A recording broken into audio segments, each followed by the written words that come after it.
Good evening. The date is the 21st of June and this is my trade review for the MES. On my screen at the moment is my MES 1 hour chart, and just wanted to recap my levels from this morning. So I had two scalpy areas, and these were areas where I would have got in at half the size, and that was at 44, 44, and also at 44, 10, 44, 9, that area. So these areas I was watching for a scalp, and it would have been half a size, but then I wanted to add to the scalp to bring it into a full position on any pullbacks. So that's my main goal for today, to take those positions. These are higher risk as well because they're quite close to where the market was opening. I also had some better probability trades. 4400 was an area, this area here, which if I zoom out on the chart on the 60-minute, it's been an area of resistance last week, and it became support, another area of support, another area of support, and it was a big area. 4400 is a big area. It tried to get close to it, hence why I was watching the 4409 area, 4410 area as a pivot, so that's kind of why it was on watch. And so my plan was to take a scalp rejection bounce off of 4410.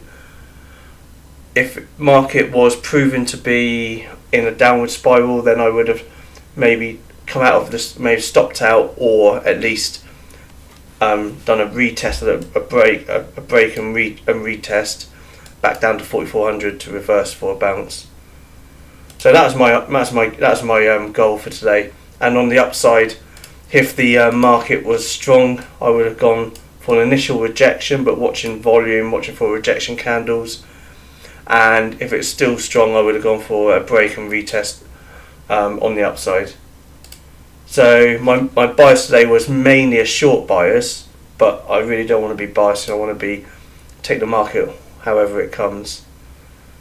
And just a quick thing, I've noticed over the last 2 weeks, when I've been adding on winning trades, I've had amazing days. When I've added on to losing trades, I've had poor days, bad days, big losing days. And so I'm trying to make it a thing to only add on winning trades, and obviously everybody only wants to add on a winning trade, and I'm trying to eliminate adding on losing trades, because my P&L, if I go through my P&L and look at my red days, they're the days where I oversized and I added on losing trades, and they're the days when I should have just walked. So anyway, that's my aim. So I was looking for more adds. So these smaller scalp areas I was looking to add to. I had the major area 4400 where I would have got in for a full size position, which would have been about 4 contracts, and an add would have been 1 or 2 contracts. So that's my aim. So maintain my full size position at a higher probability trade, and maintain a half size position with adds on a lower probability or a higher risk trade.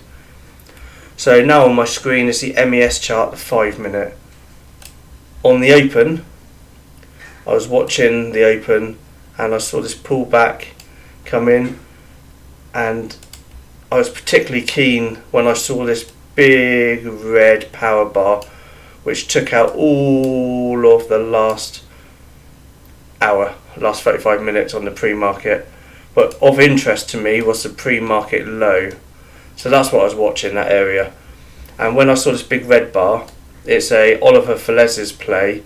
If you watch his videos, this is his bread and butter play, where you see a power bar or an elephant bar come in, and he will short it. He will use the top of that red bar as his stop, or he'll have a 1 cent above. And I think he does if he stops, he uses a 1 candle plus 1 extra candle to see where the stop is. And that's similar to what I do. So if I see it stop and it breaks my stop loss area, I then wait for the next candle and hopefully see a reversal candle. And a number of times that's paid off by not just stopping out when it immediately breaks it and watch it come back down again. More than once, the days where you get a big candle which breaks through your stop and then you see the next candle. So quite rare I need to back test it, but it's quite rare to have 2 5-minute candles stop you out. Normally you see a stop out in the area because it's a meaningful stop as well.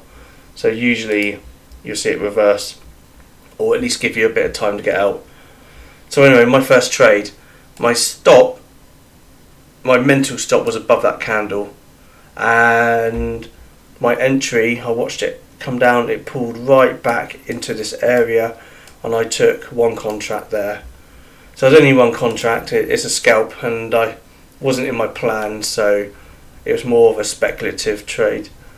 So I was watching it, I was in good profit. In fact, I recall now, as it got down, I took another one, so I was in 2 contracts.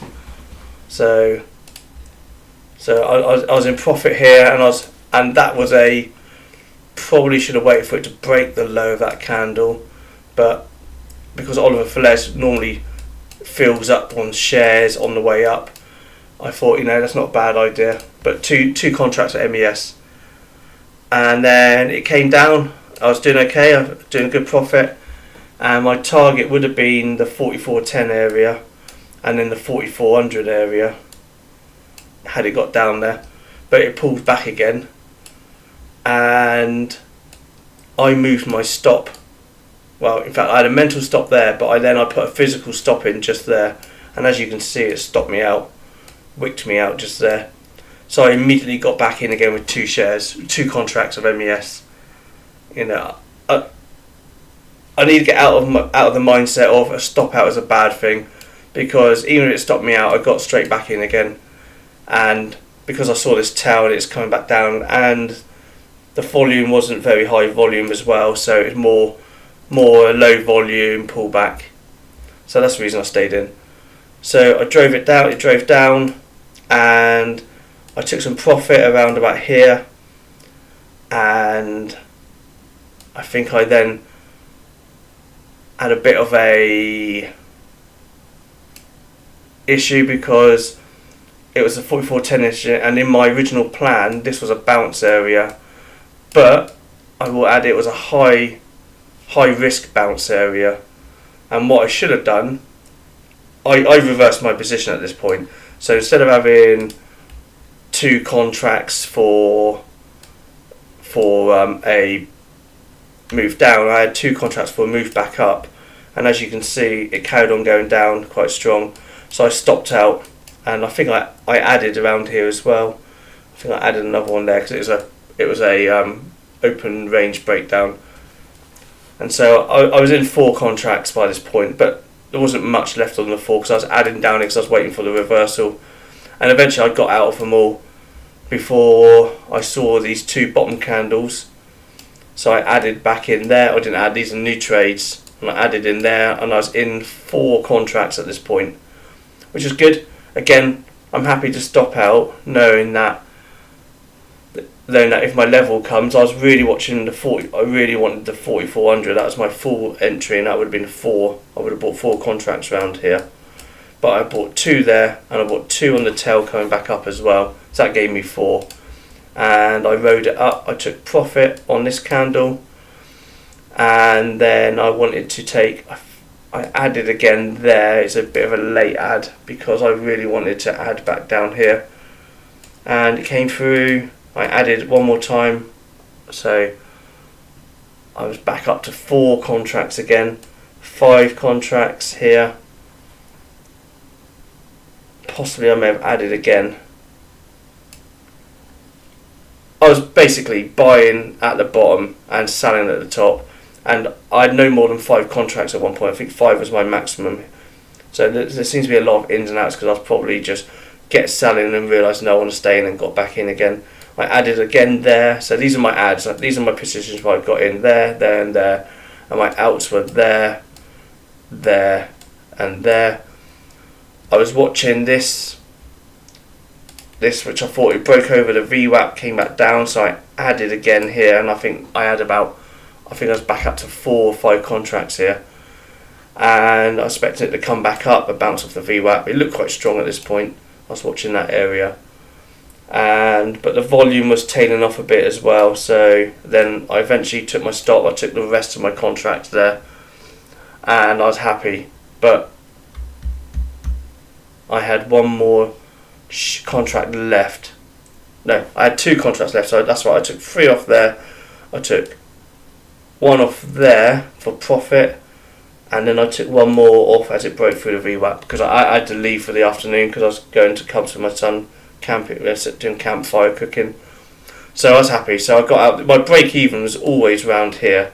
So every position I add, it did bring my break even up a bit on some places, but not at one point was I ever in a negative position on this trade. I probably added too many times, so I need to refine that side of my trading, because probably should have just left my target in place. I had a target set for here as well. It's just below 43.30, and maybe if I left that runner, it would never have stopped out break even, and I probably would have come out here. But I was away from my machine, so I was happy to take profit. So overall, I had a good day's trading. That was all my only trades today. I think I overcomplicated it a bit. I probably should have I need to refine my entries and exits a bit better. But it was good. So again, I used bookmap. I don't know if anyone's used bookmap, but I timed my entries down here based on what I was seeing on bookmap as well. So I was seeing high levels of orders, and they were bright red, they were on bookmap.